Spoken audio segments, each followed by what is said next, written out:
Mother goat and baby tiger. एक बार जंगल में बहुत जोरों की आंधी आ रही थी। सारे जानवर अपनी अपनी जान बचाकर भाग रहे थे। इसी भाग दौड़ में एक बकरी थी जो अपने बच्चों को लेकर भाग रही थी। बेटा डरो मत, कुछ नहीं होगा, बस भागते रहो, हम जल्दी ही किसी सुरक्षित जगह पर पहुंच जाएंगे। बकरी अपने बच्चों को हिम्मत दे रही थी कि दूसरी ओर हिरण और बंदर सबको आग्रह कर रहे थे, अरे जल्दी भागो जल्दी, आंधी और तेज हो रही है, जल्दी जल्दी किसी सुरक्षित जगह पर पहुंच जाओ। यूं चारों ओर हलचल मची थी। उसी जंगल में एक बाघिन थी जिसका एक बच्चा था जो बहुत छोटा था। बाघिन भी अपने बच्चे को लेकर भाग रही थी। उसी भाग दौड़ में बकरी और उसका बच्चा अलग हो जाते हैं। अरे मेरा बच्चा खो गया, अरे मेरा बच्चा, कहाँ हो तुम, किसी ने मेरे बच्चे को देखा है क्या? यूं बकरी जोर जोर से चिल्लाकर रो रही थी कि तभी हाथी बकरी के पास आता है और कहता है, बकरी बहन रुको मत, यहाँ रुकी तो बाकी बच्चों पर भी खतरा होगा, आगे बढ़ो, तुम्हारा बच्चा मिल जाएगा। यूं सारे जानवर एक दूसरे को बचाते हुए आगे बढ़ रहे थे।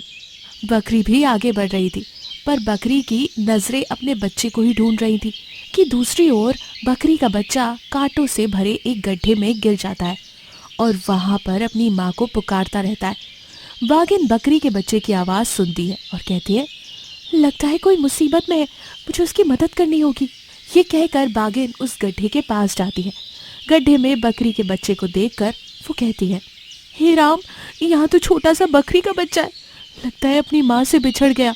बेटा घबराओ मत, मैं तुम्हें बचा लूंगी। तब बाघिन का बेटा कहता है, माँ चलो हम चलते हैं, मुझे डर लग रहा है। नहीं बेटा, हम इस बच्चे को यूं छोड़कर नहीं जा सकते, हमें इसकी मदद करनी होगी। ये कहकर बाघिन उस कांटे भरे गड्ढे में छलांग मारती है और बकरी के बच्चे को बाहर निकालती है। जैसे ही बाघिन खुद गड्ढे से ऊपर आ रही थी, एक बड़ा सा पेड़ उस गड्ढे पर गिर जाता है। बाघिन बुरी तरह से घायल हो जाती है और वो उस पेड़ के नीचे दबकर वहीं रह जाती है। ये देखकर दोनों बच्चे डर जाते हैं और भागते हुए बाकी के जानवरों के पास जाते हैं। बकरी अपने बच्चे को देखकर खुश हो जाती है, शुक्र है भगवान का, मेरा बच्चा आ गया, बेटा तुम ठीक तो हो ना? दोनों बच्चे रो रहे थे। बाघिन का बच्चा हाथी से कहता है, हाथी मौसी मेरी माँ को बचा लो, वो मुसीबत में है। बकरी का बच्चा अपनी माँ को सारी बात बताता है। ये सुनकर सारे जानवर बाघिन के पास जाते हैं। बाघिन पेड़ के नीचे दबी हुई थी और दर्द के मारे सिसक सिसक कर रो रही थी। ये देखकर हाथी तुरंत उस पेड़ को बाघिन के ऊपर से हटाता है। बाघिन का बच्चा रोते हुए कहता है, माँ तुम ठीक हो ना? मुझे तुमसे बात करनी है माँ, माँ माँ तुम ठीक हो ना?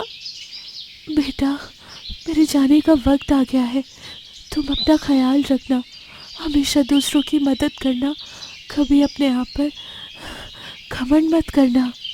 अपने बच्चे से कुछ देर बात करके तभी बकरी बाघिन से कहती है, बाघिन बहन, तुमने अपनी जान की परवाह न करते हुए मेरे बच्चे की जान बचाई, मैं तुम्हारा ये एहसान जिंदगी पर नहीं भूलूंगी। ये कहकर बकरी रोने लगती है। देखो बहन, रो मत, आज से तुम ही मेरे बच्चे की माँ हो, तुम इसका अच्छे से देखभाल करना, इसे एक ताकतवर बाघ बनाना जो मुसीबत के वक्त दूसरों की मदद कर सके। ये सुनकर बाघिन का बच्चा कहता है, माँ ऐसी बातें मत करो माँ, मुझे डर लगता है, चलो हम यहाँ से चलेंगे, तुम ठीक हो जाओगी माँ। बच्चा ये बोल ही रहा था कि बाघिन अपनी आखिरी सांस लेकर अपने बच्चे की ओर देखती है और मर जाती है। बच्चा फूट फूट कर रोने लगता है, माँ प्लीज आंखें खोलो, माँ माँ प्लीज मुझसे बात करो माँ। बच्चे की हालत देखकर वहाँ खड़े सारे जानवरों की आंखों में आंसू आ जाते हैं। बकरी बाघिन से कहती है, बाघिन बहन, मैं तुमसे वादा करती हूँ कि मैं तुम्हारे बच्चे को अपने बच्चे की ही तरह पालूंगी, इन दोनों बच्चों में कभी कोई भेदभाव नहीं करूँगी। बेटा रो मत, संभालो अपने आप को, मैं हूँ ना, देखो ये तुम्हारा नया परिवार है। नहीं, मुझे अपनी माँ के पास जाना है, मुझे अपनी माँ के पास जाना है, माँ आंखें खोलो, मुझसे बात करो। यूं बाघिन का बच्चा बाघिन के पास बैठकर रोने लगता है। तब बकरी उस बच्चे के पास जाती है और उसे प्यार से सहलाते हुए कहती है, देखो बेटा, ऐसे नहीं कहते, तुम्हारी माँ भगवान के पास जा चुकी है, वहाँ से कोई भी लौटकर वापस नहीं आता। मैं तुमसे वादा करती हूँ कि तुम्हें कभी कभी कोई कमी नहीं होने दूंगी। ये कहकर बकरी बाघिन और अपने बच्चे को लेकर वहाँ से चली जाती है। वो उसका अच्छे से ख्याल रखती है। बाघिन का बच्चा भी अपनी माँ को भूलकर बकरी को ही अपनी माँ समझने लगता है। बाघिन का बच्चा और बकरी का बच्चा सगे भाइयों की तरह रहने लगते हैं और इस अनोखे रिश्ते को देखकर जंगल के सारे जानवर खुश हो जाते हैं। एक घना जंगल था। जंगल में तरह तरह के जानवर रहते थे। उन जानवरों में से एक भालू और बंदर दोनों बहुत अच्छे दोस्त थे। भालू को बंदर पसंद नहीं था और बंदर को भालू, लेकिन फिर भी दोनों आपस में अच्छे दोस्तों की तरह पेश आते थे।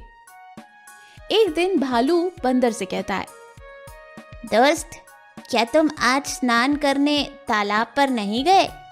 नहीं दोस्त, क्या हुआ?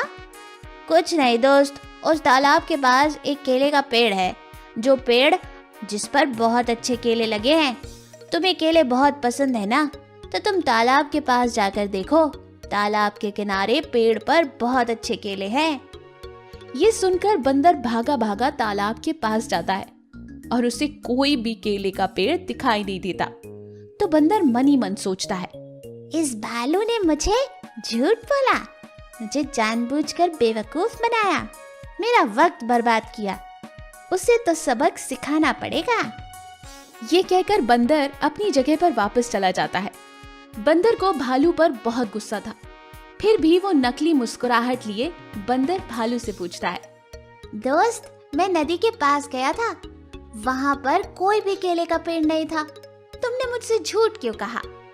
अरे यार, मैं तुम्हें बताना ही भूल गया। वो कल रात मुझे एक सपना आया था। उसमें मैंने देखा था कि तालाब के किनारे केले का पेड़ था। ये बात मैंने तुम्हें नहीं बताई, मुझे क्षमा कर दो, मैं भूल गया था।